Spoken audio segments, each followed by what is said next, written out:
샬롬.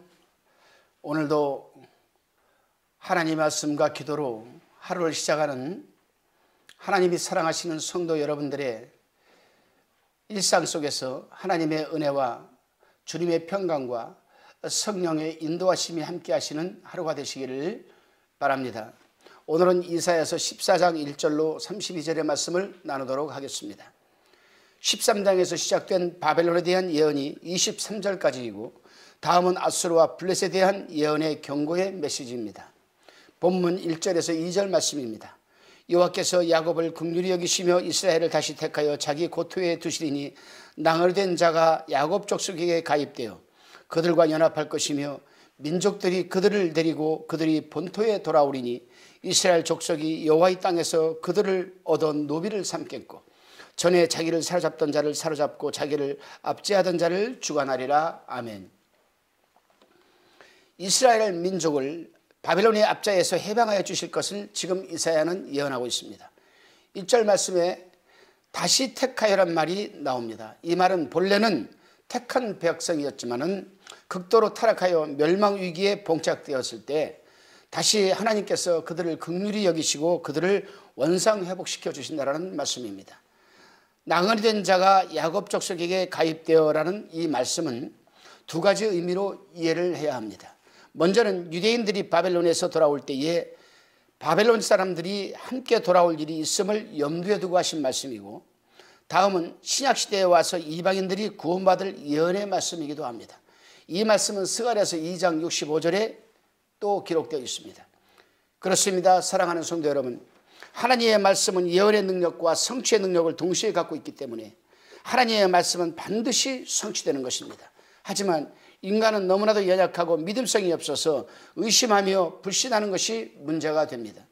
이것이 믿음이 있느냐 없느냐의 척도가 되는 겁니다. 따라서 하나님의 사람들은 거짓이 없으신 분이시요 영원히 진실을 지키시는 분이심을 신뢰하는 믿음의 사람들이 되어야 하는 것입니다. 본문 말씀 3절에서 6절 말씀입니다. 여호와께서 너를 슬픔과 곤고와 및 너희 수고하는 고역에서 놓으시고 안식을 주시는 날에 너는 바벨론 왕에 대하여 이 노래를 지어 이르기를 학대하던 자가 어찌 그리 그쳤으며 강포한 성이 어찌 그리 폐하였는고 여호와께서 악인의 몽둥이와 패권자의 호를 꺾으셨도다. 그들이 분내어 여러 민족을 치되 치기를 맞이 아니하였고 노하여 열방을 억압하여도 그 억압을 막을 자 없었더니. 아멘. 바벨론 멸망에 대하여 노래를 지으라는 여호와의 부탁은 그들의 멸망이 하나님의 뜻을 이루는 까닭이지 결코 그들의 멸망을 기쁘게 생각하는 즐기는 일종의 잔인성은 아닙니다. 여기서 나타나시는 교훈은 어디까지나 하나님의 주권을 높여 그의 공의를 칭송하는 말씀입니다. 그렇습니다. 성도 여러분, 우리 하나님은 인간과 달라서 인간들은 남이 자신보다 잘 되는 것을 시기 질투하고 잘못되기를 바라는 마음이 은근히 있지만 우리 하나님은 당신의 백성들 모두가 잘 되시기를 원하십니다. 우리 또한 자신은 물론이요 남들이 잘 되기를 기도해 주고 축복해 주셔야 할 것입니다. 우리 옛 속담에 보게 되면 사촌이 땅을 사면은 배가 아프다라는 말이 있습니다. 하나님의 백성들도 그러한 사람들이 있기 때문에 바로 이 말씀을 하는 것이고 또한 성경 역사가 또 지금 교훈을 하고 있습니다. 우리는 비록 내가 못 살아도 비록 나를 힘들게 했던 사람이라 할지라도 그들이 잘 되기를 기도해 주고 그들이 또 잘 되면은 또 우리가 축하해 줘야 됩니다. 그리고 그들을 위해서 기도할 때에 그 기도가 그 사람에게 합당히 적용이 되고 하나님께서 원하시면 그 사람도 복을 받고 우리도 복을 받습니다. 중보기도가 그래서 참 축복의 기도라는 겁니다. 그러나 그 사람이 내가 그들을 중보기도 해 주었을 때 축복기도를 해 주었을 때 그들이 그 복을 받을 만한 그릇이 되지 않는다라면 하나님께서는 그 사람에게 우리가 했던 기도를 우리 품으로 돌아오게 하신다라고 다윗은 시편에서 분명히 말씀하고 있습니다. 그렇기 때문에 우리가 잘 되기 위해서라도 그들을 우리를 힘들게 했던 사람들을 위해서 기도해 주는 것이 바로 하나님의 뜻이요 복이 되는 것입니다. 본문 3절에서 6절 말씀입니다. 여호와께서 너를 슬픔과 곤고와 및 너희 수고하는 고역에서 놓으시고 안식을 주시는 날에 너는 바벨론 왕에 대하여 이 노래를 지어 이르기를 학대하던 자가 어찌 그리 그쳤으며 강포한 성이 어찌 그리 패하였는고. 여호와께서 악인의 몽둥이와 패권자의 호를 꺾으셨도다. 그들이 분내어 여러 민족을 치되 치기를 맞이 아니하였고 노하여 열방을 억압하여도 그 억압을 막을 자 없었더니라고 합니다. 제가 이 말씀을 다시 한번 봉독해 드리는 것은 3절에 슬픔과 곤고와 및 너희 수고하는 고역에서 놓으시고 안식을 주시는 날에라고 합니다. 이 말씀의 뜻은 맨 끝부분에 있는 날에라는 말씀이 중요합니다. 하나님에게는 카이로스, 때라는 것이 있습니다. 영어로 the time입니다. 그 시간. 하나님께서는 적당한 날에 적당한 시간에 하나님이 원하는 대로 하나님의 뜻을 펼쳐가시는 겁니다. 그걸 하나님의 섭리라고 합니다. 여기서 벗어나는 것은 플러스 마이너스 불과 1, 20년밖에 차이 안 납니다. 아니 어떨 때는 2, 3년밖에 차이가 안 납니다. 반드시 하나님께서는 그 당신이 원하시는 날에 카이로스 그 때에 응답하십니다. 그렇다고 바벨론 너무 강대하고 강성하고 감히 우리를 누가 무너뜨릴 것이냐 교만에 자긍하지도 안 됩니다. 하나님께서는 교만한 자들을 아주 싫어하시고 자긍하는 자를 아주 싫어하십니다. 그렇기 때문에 우리는 바벨론이 저렇게 강성해서 못 사는 나라들을 핍박하고 그럴 때에 우리는 어떻게 해야 됩니까? 우리는 그들을 바라보면서 우리는 저렇게 되지 말아야 되겠다. 저렇게 되지 말아야 되겠다. 어려운 이웃과 함께하고 나누고 섬기고 베풀며 이뤄가는 삶이 바로 우리들에게 지금은 힘든 것 같지만 지금은 어렵지만은 훗날엔 그것이 하나님 안에서 우리에게 복을 쌓아가는 것을 믿으시기를 바랍니다. 본문 7절에서 8절 말씀입니다. 이제는 온 땅이 평안하고 정원하니 무리가 소리질러 노래하도다. 향나무와 레바논 백향목도 너로 인하여 기뻐하여 이르기를 내가 넘어뜨리웠은즉 올라와서 우리를 작발할 자 없다 하시는도다. 아멘. 여기서 7절 말씀에 온 땅이 평안하고 정원하니라 함은 그간 유다인들이 바벨론의 통치하에서 씨름하는 많은 민족이 평안을 누릴 것을 예언하는 것입니다. 뿐만 아니라 자연계까지 바벨론의 멸망을 기뻐한다고 합니다.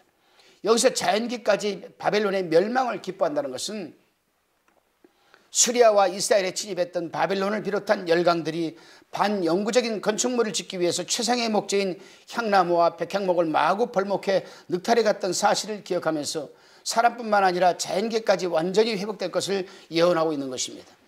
그렇습니다. 성도 여러분, 사람이 악해지게 되면은 사람에게 뿐만 아니라 자연계까지 그 악영향이 미치는 것입니다.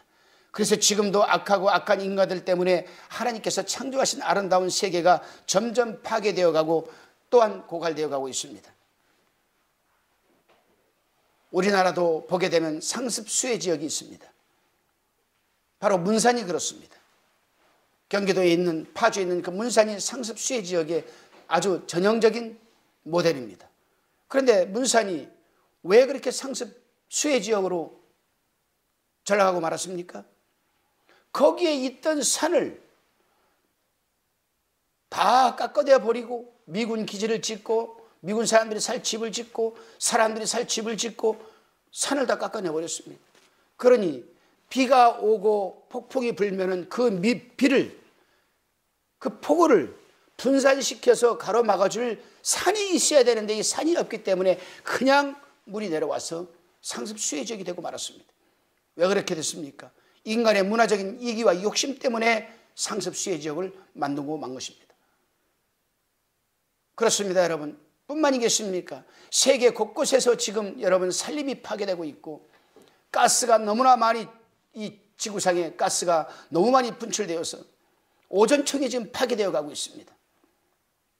지구의 생명이 점점 줄어들고 있습니다. 지금 지구의 온도가 점점 높아져 가고 있습니다. 우리 인간들의 문화적인 이익과 욕심 때문에 지구의 생명은 단축되어 가고 있으며 온갖 알 수 없는 바이러스들이 창궐하고 있는 이유 중에 하나가 바로 자연계를 파괴하는 인간들의 대가입니다. 그렇습니다. 성도 여러분, 하나님은 세상을 창조하실 때에 인간과 자연계가 서로 어울리며 공존하며 살아가게끔 창조하셨습니다. 요즘은 번개치는 것을 다 잘 볼 수가 없어요. 들을 수가 없어요. 왜 번개치는 것을 들을 수가 없습니까? 그것도 우리 인간들의 문화적인 이익과 삶 때문에, 욕심 때문에 번개치는 것을 들 수가 없는 겁니다. 여러분, 번개가 왜 칩니까? 아무 이유 없이 번개가 칩니까? 하나님의 자연계의 운행과 또 자연계의 다스림 속에서 하나님은 분명 천둥과 번개를 동반하시고 또한 지구촌에 번개와 천둥을 치게끔 창조하셨습니다. 그런데 요즘은 천둥 번개 소리를 들을 수가 없어요. 천둥 번개가 없으면 여러분, 산속에 살고 있는 들짐승들이 죽어버리고 마는 겁니다. 산속에 있는 들짐승들이 왜 여러분 민가에까지 내려옵니까? 중국에서는 지금 요즘 호랑이가 민가에 내려와서 개들을 잡아먹고 사람들에게 해코지한다고 합니다. 우리나라도 멧돼지들이 지금 민가에 내려와서 지금 도심까지 내려오고 있습니다. 왜 그렇습니까? 먹이를 찾아서 내려온 겁니다. 자연계가 파괴되니 들짐승들이 먹을 것이 없어서 내려오는 것 아니겠습니까? 하나님께서 세상을 창조하실 때 하나님 보시기에 좋았더라 했습니다. 천둥 번개가 치는 이유 중에 하나가 천둥 번개가 치는 동시에 산속에 있는 모든 악성적인 부분들이 다 정화가 됩니다. 들짐승들이 지금은 들풀도 못 먹어요. 왜요? 독성이 강해서. 그러나 천둥 번개를 치면은 그 천둥 번개를 치는 동시에 산속에 있는 들풀에 있는 그 악성적인 부분들이 정화가 되어서 들짐승들이 먹을 수 있다고 합니다. 그런데 천둥 번개가 멈춰 버리니까 산이 정화가 되지를 않으니까 들짐승들이 먹을 게 없으니까 민가로 내려오는 것이 아니겠습니까? 누구의 책임입니까? 바로 우리 인간의 책임입니다, 여러분. 그래서 하나님께서는 세상을 창조하실 때 들짐승들은 산 속에서, 인간들은 이 도심에서 서로가 공존하며 살아게끔 창조해 주시고 만들어 주신 거예요. 그걸 우리 인간들이 문화적인 이기와 삶 때문에 파괴시키고 만 거 아니겠습니까? 나 혼자 멋있고 멋지게 살아보겠다고 산 하나를 전체를 다 깎아버리고 나무를 다 베어버리고 집 한 채 달랑 지어놨습니다. 벌거숭이 산이 되어버렸습니다. 그 산에서 공존하고 있던 들짐승이나 미생물들은 다 어디로 가겠습니까? 따라서 우리 하나님의 사람들이, 하나님의 또한 사람들은 자신의 문화적이고 이기적인 삶을 살기 위해서 자연계를 파괴할 것이 아니라 자연계와 더불어 공존의 삶을 살아가야 하는 것입니다. 제가 일본에 다녀보니까 일본이라는 나라는 집을 한 채 지어도 대대로 조상대대로 내려오는 살림을 절대 훼손하지 않습니다. 도시가 얼마나 그 나무들이 내뿜는 그 공기를 통해서, 산소를 통해서 도시가 얼마나 깨끗하고 신선한지 모릅니다. 시외로 나가면 나갈수록 더 신선하고 공기가 깨끗고 도시가 깨끗합니다. 절대로 살림을 훼손하지 않는 한도 내에서 그들은 도로를 만들고 집을 짓습니다. 우리나라는 어떻습니까, 여러분?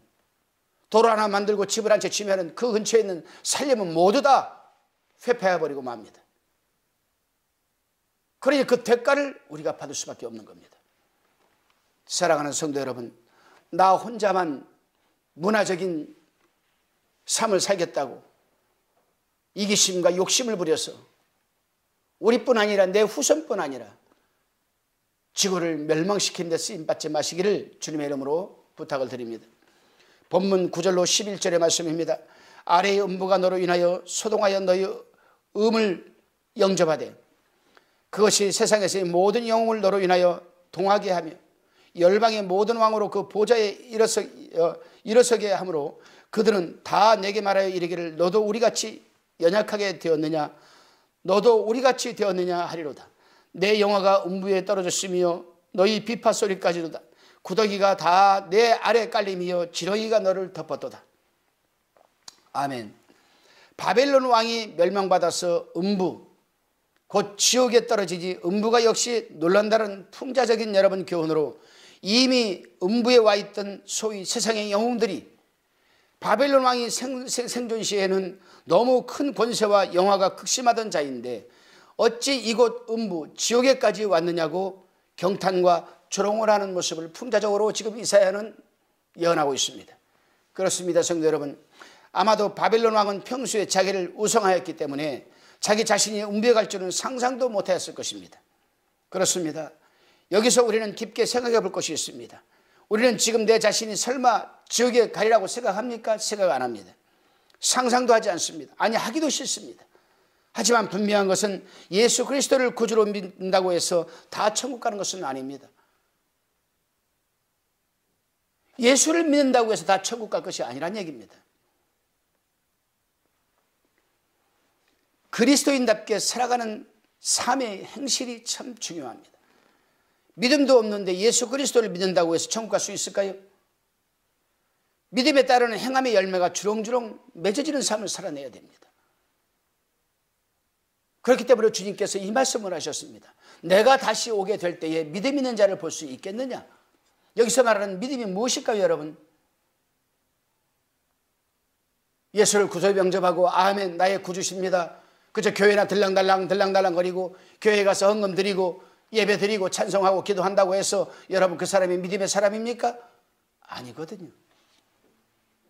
우리가 믿음의 자기라고 불리는 히브리서 11장 1절로 그 믿음의 조상들이 여러분 열거한 것을 한번 곰곰이 그리고 자세히 한번 읽어보시기를 바랍니다. 1절에 전제를 달아놓습니다. 믿음은 바라는 것들의 실상이요 보지 못하는 것들의 증거라고 전제를 달아놓고 믿음의 조상들을 나열하고 있습니다. 바라는 것들의 실상이다. 보지 못하는 것들의 증거다.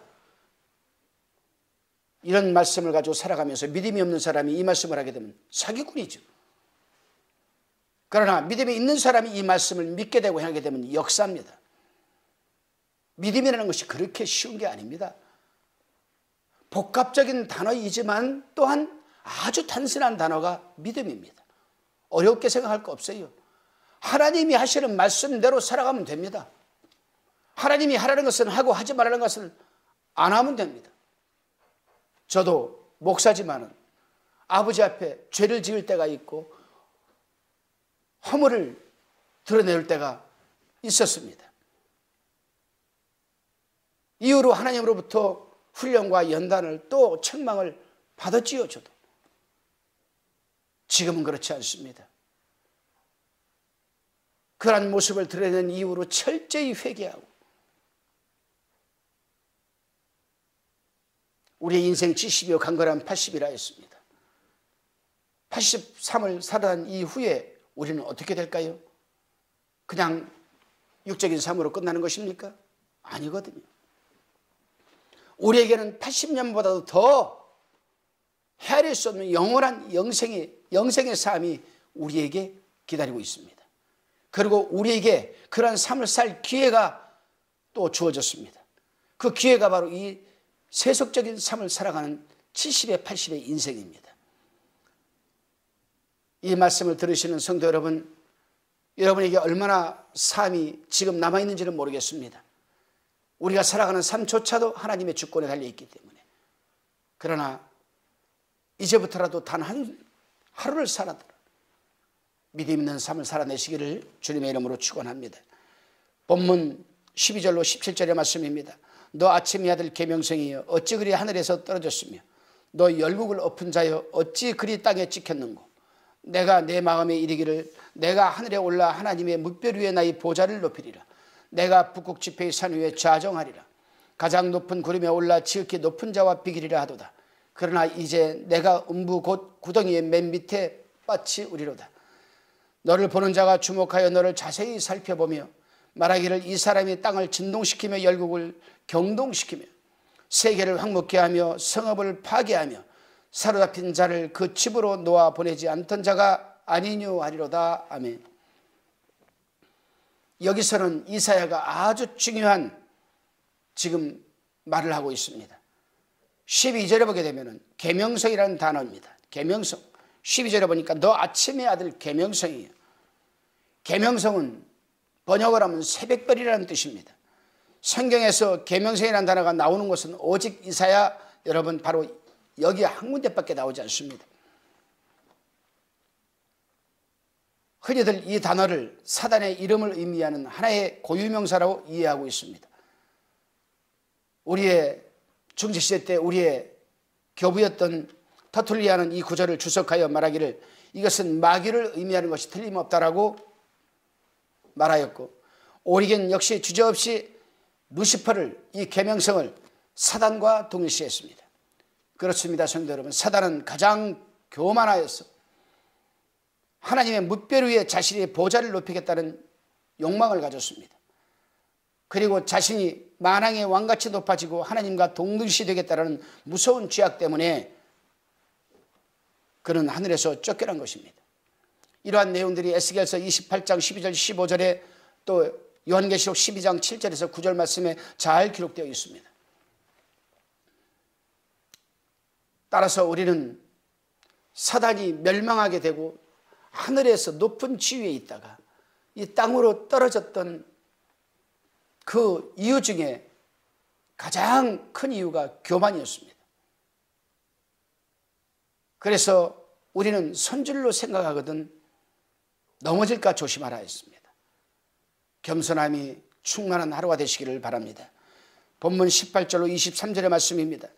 열방의 왕들은 모두 각기 자기 집에서 영광 중에 작업만은 오직 너는 자기 무덤에서 내어 쫓겼으니 가증한 나뭇가지 같고 칼에 찔려 돌구덩이에 빠진 죽음에 둘러싸여 있으니 밟힌 시체와 같도다. 내가 자기 땅을 많게 하였고 자기 백성을 죽였으므로 그들과 일반으로 안장함을 얻지 못하나니 악을 행하는 자의 후손은 영영이 이름이 나지 못하리로다 할지를. 너희는 그들의 열조의 죄악을 인하여 그 자손 도륙하기를 예비하여 그들로 일어나 땅을 취하여 세상에 성읍을 충만케 하지 못하게 하라. 만군의 여호와께서 말씀하시되 내가 일어나 그들을 쳐서 그 이름과 남은 자와 아들과 후손을 바벨론에서 끊으리라. 나 여호와의 말이니라. 내가 또 그것으로 고슴도치 구렬과 물 엉덩이가 되게 하고 또 멸망의 비로 소재하리라. 나 만군의 여호와의 말이니라. 아멘. 바벨론 왕은 죽었어도 왕릉에 묻히지 못하여 무덤에서 쫓겨났다고 지금 이사야는 말하고 있습니다. 뿐만 아니라 바벨론이 지면에서 멸절될 것을 또한 예언하였습니다. 사람이 자취가 끊어진 곳을 들짐승이 차지하며 화려했던 궁성이 들러섰던 자리를 물엉덩이가 대신한다는 무서운 심판입니다. 과연 이 말씀대로 되었을까요? 그렇지요. 우리가 이사야서를 곰곰이 끝까지 잘 읽어보시기를 바랍니다. 이 말씀대로 오늘날 바벨론이라는 나라는, 그 화려했던 나라는 흔적조차 찾아볼 수도 없고 지금 사막화되어 버리고 말았습니다. 하나님의 말씀은 이렇게 1.1획도 변함이 없이 다 성취가 되어집니다. 왜요? 하나님의 말씀은 진리이고 역사적 사실이기 때문입니다. 만약에 하나님 하신 말씀이, 이사야가 말씀한 이러한 예언들이 성취가 되지 않았다면 우리가 오늘날 하나님을 믿을 이유가 없습니다. 오늘도 하나님이 여러분에게 하시는 말씀 진리요 역사의 사실이라는 것을 신비에 새기시기를 주님의 이름으로 축원합니다. 본문 24절로 27절의 말씀입니다. 만군의 여호와께서 맹세하여 가라사대 나의 생각한 것이 반드시 되며 나의 경영한 것이 반드시 이르리라. 내가 아수르 사람을 나의 땅에서 파하며 나의 산에서 발 아래 밟으리니 그때에 그의 멍에가 이스라엘에게서 떠나고 그의 짐이 그들의 어깨에서 벗어질 것이라. 이것이 온 세계를 향하여 정한 경영이며 이것이 열방을 향하여 편손이라 하였나니 만군의 여호와께서 경영하였은즉 누가 능히 그것을 피하며 그 손을 펴셨은즉 누가 능히 그것을 돌이키랴. 아멘. 이사야 선지자는 이제 아수르에 대하여 예언을 합니다. 하나님께서는 당신의 생각한 것이 반드시 성취되고 경영한 것이 반드시 이루리라고 하심같이 이스라엘을 지배하던 아수르가 멸망됨으로 무거운 짐이 물러갔다고 이사야는 예언을 합니다. 그런데 26절에서 아수르에 대한 멸망을 예언하면서 이것이 온 세계를 향하여 정한 경영이라고 하나님은 말씀하십니다. 이것은 당시에 아수르에 대한 하나님의 징벌은 사실상 그때 알려졌던 온 세계를 향한 것이라고 할 수 있기 때문입니다. 왜냐하면 사실상 그 당시 아수르는 많은 나라를 지배하고 있었기 때문입니다. 오늘날도 마찬가지입니다.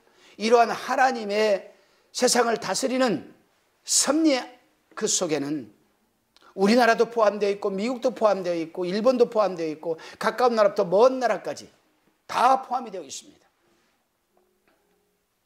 그렇기 때문에 미국이 언제 강성대국에서 미약한 나라로 전락될지 모르고 우리나라가 언제 이 강성대국이 될지는 아무도 모릅니다.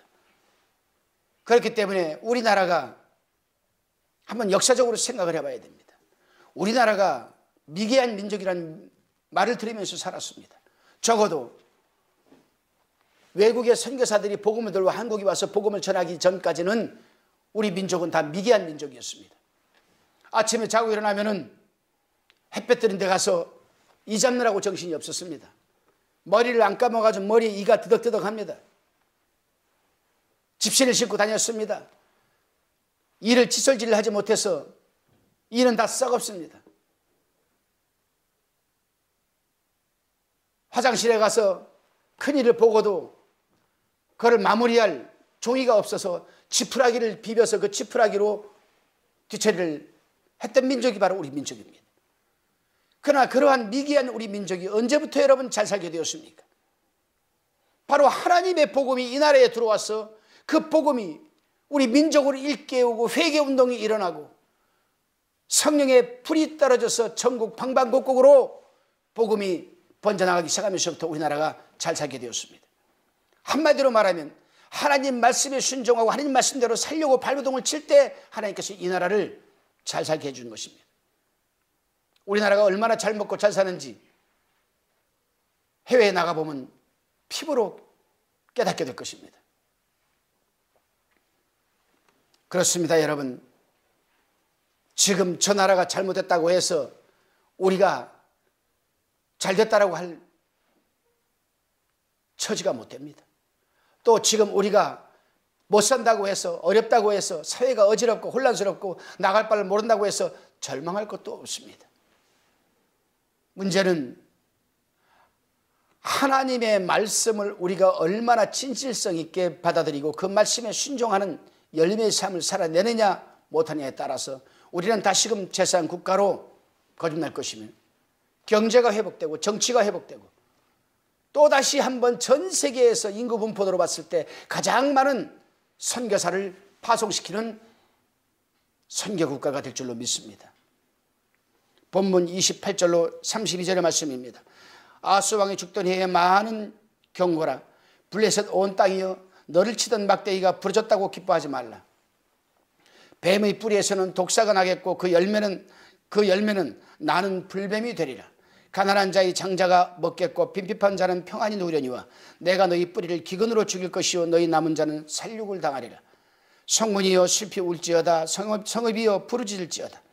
너 블레셋이여 다 소멸되었도다. 대저 연기가 북방에서 오는데 그 항오를 떨어져 행하는 자가 없느니라. 그 나라 사신들에게 어떻게 대답하겠느냐. 여호와께서 시온을 세우셨으니 그의 백성의 곤관자들이 그 안에서 피난하리라 할 것이니라. 아멘. 아수르를 이어서 이제는 블레셋을 심판하는 에스겔의 말씀이 선포됩니다. 블레셋은 가나안이 남서쪽에 있는 지역으로 역사적으로 볼 때 끊임없이 이스라엘과 적대관계 속에서 살아왔습니다. 이 블레셋을 우리는 영어로 팔레스타인이라고 합니다.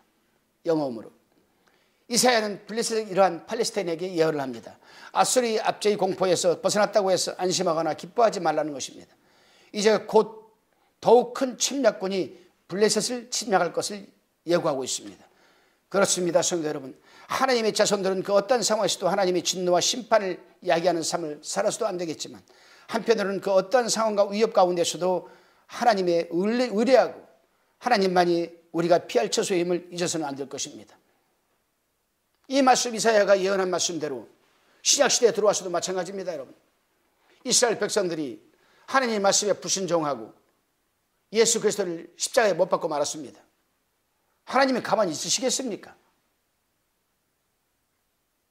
하나님은 진노하셔서 AD 70년에 로마의 베이파스 장군의 큰아들 티투스 장군을 애굽으로 전쟁치러 보냈다가 그들이 피하자 돌아오면서 그 군대의 말고삐를 예루살렘으로 돌렸습니다. AD 70년에 티투스 장군이 예루살렘에 와서 예루살렘을 다 회파하고 말았습니다. 지금의 통곡의 병만 남겨놓고 다 성전을 헐어버리고 아이들을 메어 치고 임신한 여자를 배를 가르고 강간을 하고, 이때에 이스라엘 사람들은 전 세계로 뿔뿔이 다 흩어졌습니다. 디아스포라가 된 이스라엘 백성들은 전 세계에 뿔뿔이 흩어지면서 온갖 고난과 고초를 다 겪었습니다. 히틀러에게 600만 명이 학살을 당하고 수많은 사람들이 죽어가기 시작을 했습니다. 그때에 벤구리온이라는 사람이 성경을 읽다가 감동을 받습니다. 하나님께서 때가 되면 우리를 고토로 돌려보내신다 하셨으니 우리가 회개하고 고토로 돌아가자, 이 바로 운동을 일으켰습니다. 이 운동이 그 유명한 시오니즘 운동입니다. 이 운동을 통해서 전 세계에 흩어져 있던 유대인들이, 학생들은 가방 대신 총을 잡고 각각 요직에 앉아있는 사람들은 압력을 넣고, 이래서 그들은 팔레스타인에 있는 하이파이 항구에 모여들기 시작을 합니다. 그리고 이 팔레스타인, 곧 블레셋 사람들을 내어 쫓고 그들이 다윗의 별을 군기를 삼아서 여러분 이스라엘 나라를 독립시켜 나라를 세우게 오늘날까지 오게 되었습니다. 이때에 쫓겨난 블레셋 사람 팔레스타인들은 피에로 팔레스타인 해방기구를 만들고 그 의장으로 아라파트 의장을 세워서 그들은 자기들의 형제 나라 아라비아, 이라크, 이란, 사우디 이런 나라를 돌아다니며 전전 긍정하는 삶을 살아냈습니다. 하나님의 말씀은 이렇게 비록 시간이 지나 세월이 흘러도 반드시 당신이 하신 말씀은 이루시는 것이 바로 하나님입니다. 그렇기 때문에 오늘날 우리도 하나님의 말씀을 구약성경이든 신약성경이든 이 말씀은 예언의 능력과 성취의 능력이 있기 때문에 또 완벽한 계시의 말씀이기 때문에 이 말씀을 전폭적으로 신뢰하고 그 말씀대로 우리가 순종하며 살아낼 때에 그 말씀은 곧 우리의 말씀이 되는 줄로 믿으시기를 바랍니다. 기도하시겠습니다. 주님, 하나님의 자녀들이 악해지면 자연계까지 그 여파가 미치니 우리 하나님의 자녀들이 선한 삶을 살아갈 수 있도록 인도하여 주시고 지구의 모든 자연계와 더불어 공존하며 살아가는 삶이 되게 하여 주옵소서. 감사드리오며 예수님의 이름으로 기도드리옵나이다. 아멘.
가평방송 구독, 좋아요 부탁드립니다. 감사합니다.